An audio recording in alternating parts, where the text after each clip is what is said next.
একই কবিতা যদি শহর অঞ্চলে যারা ইংলিশ মিডিয়াম স্কুলে পড়ে, ছোট্ট বাচ্চা শহরে, তাদেরকে যদি পড়তে দেওয়া যায় তারা কিভাবে পড়বে? ওই দেখা যায় ওই আমাদের গা, ওইখানে বাস করে কানা বগিচা। এই একই কবিতা যদি কোনো রাজনৈতিক বক্তাকে দেয়া যায়, যিনি রাজনীতির মাঠ কাঁপায়, তাহলে সে এই কবিতাটা কিভাবে পড়বে? ওই দেখা যায় তাল গাছ, ওই আমাদের গা, ওইখানে তো বাস করে কানা বগির ছা। আমি বইকে জিজ্ঞেস করলাম, এই বগি তুই খাস কে? পান্তা ভাত চাস কে? পান্তা আমি খাই না, পুঁটি মাছ পাই না, একটা যদি পাই অন্য হাপুস কুপুস করে খাই। যেমন ঠিক না বেটি?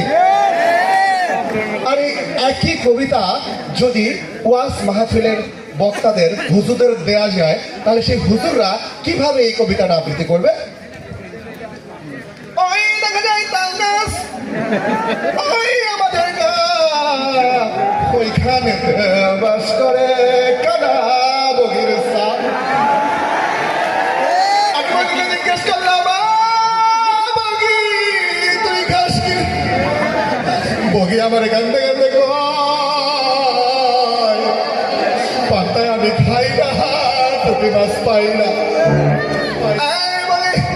একটা যদি পাই অমনি করে হাপুস গুপুস খাই। তোর বলেন মার খাবা।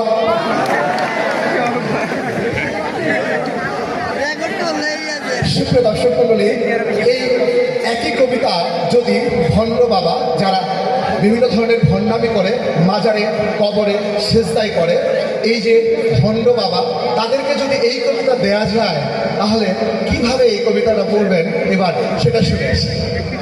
সবাই আমার সাথে একটু জিকির করবেন, এটা তালে তালে। ওই দেখা যায়